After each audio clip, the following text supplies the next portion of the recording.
fall here, 2024, continuing to dig trees out of the air printing beds. Let's see if we can get a angle behind me. You can see all the air printing beds both that way. Also flipped around the other direction, we've got more.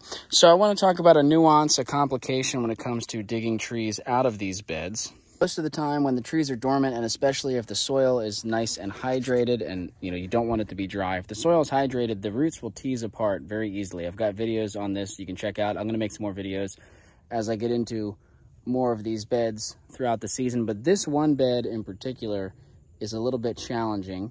It's not the end of the world, it's certainly manageable, but I want to talk about the nuance of the challenge, what led to it, what to do if you have this situation, and why I'm trying to avoid it in the future. So this is a split species bed. I had hazelnut on one side, I had wild plum on the other side. I simply didn't have enough bed space to give each seed their own bed, and also I didn't have enough seed to really fill these beds out with just wild plum or just hazelnut. So again, hazelnuts on this side. These are nice first year hazelnut stems, okay?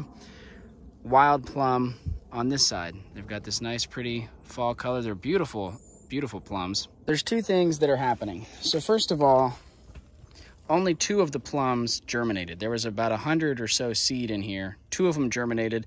They tend to go into double dormancy. That's not totally uncommon. I anticipate that next year, any plum seed remaining in here will germinate. The problem is, in order to get these trees out, I've had to really go at the soil here to tease apart the plum roots from the hazelnut roots, and a lot of that soil has spilled down onto the side, down under here, into the cracks down in here. If I reach into my handy shirt pocket, I've got lots of these seed. I've been trying to save whatever wild plum seed I can as I go. I'm certainly missing some.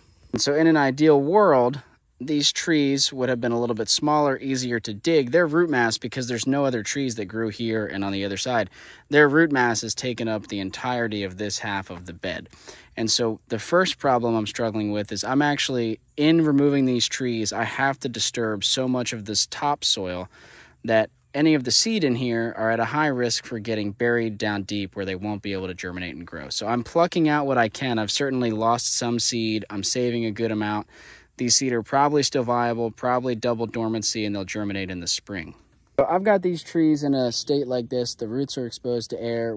It's mostly shaded over here, but there's a little bit of sunlight. I have to kind of move and get them tucked in to buckets of water hydrating behind me rather fast.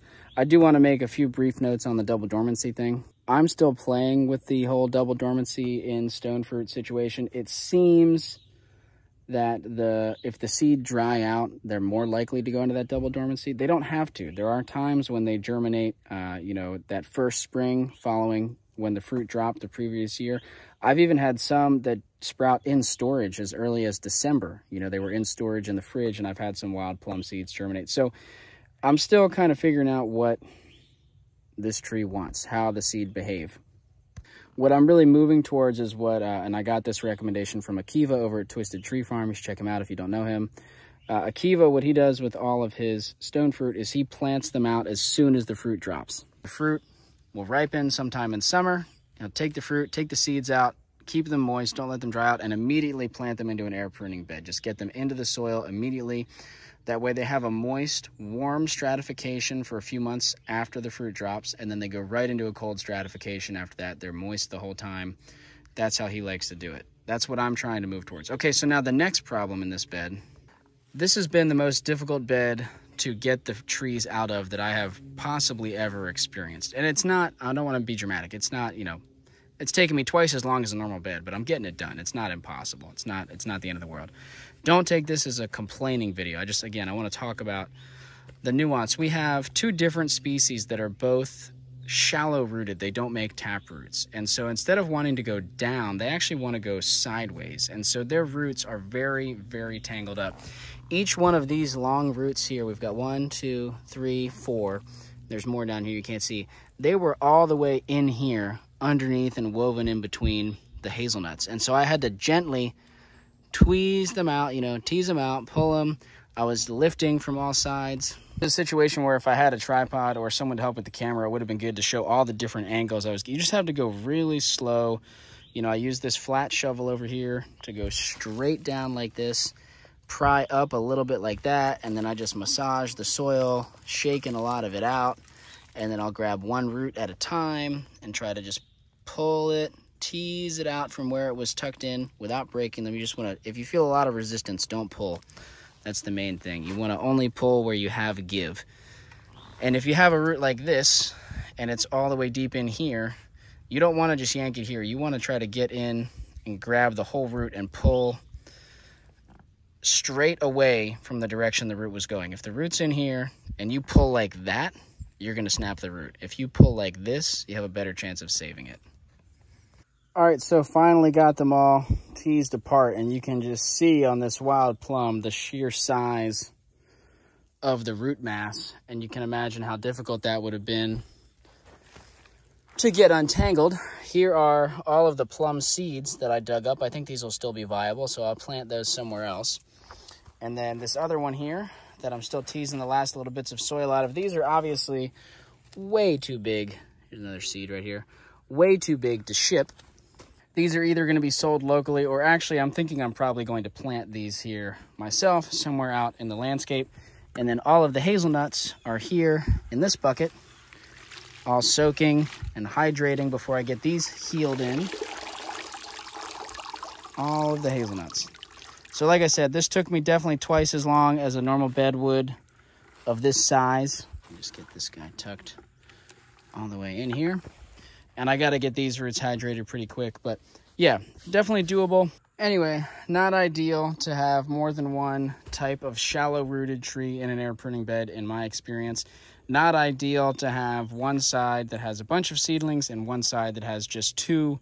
Their root systems can get so big and aggressive, they're really spread out in the bed. But if you have to do it, it can be done. It's not as efficient, but it's also not a big deal. The trees totally get along well together.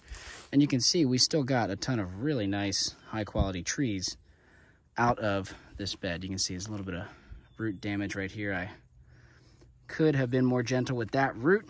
That's okay. That hazelnut can handle it. But again, it would have been ideal to have that root still on there. So anyway, that's really all I've got time for today. I've got to get these trees tucked in, healed in, and I've got to send out some seeds to some of you guys, or I can make it there before the post office closes.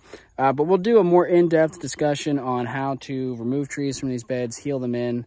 Like I said, I don't know when that video will post. I'll be filming it sometime within the next few days, week or so, as I pull these trees out here. In the meantime, I've got previous videos going into more detail on that you can check out if you're interested, and other folks have content on this out as well. Let me know if you have any questions about this process or removing trees from air pruning beds in general. I'd love to talk about it in the next video or respond down there.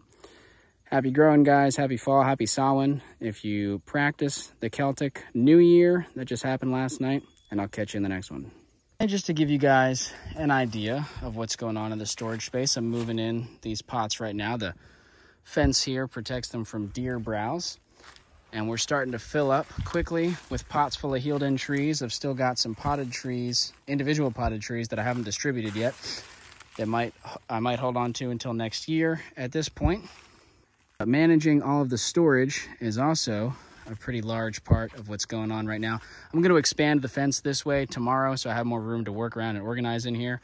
And before we get our first real hard freezes, I'm going to have to pile some of these leaves up to insulate, especially some of these smaller pots. But we've got some time still before the first hard freeze. Just a little window into what's going on. Like I said, more detail on all of these processes in a video to come. Here's these the plums, got them healed in this massive pot. So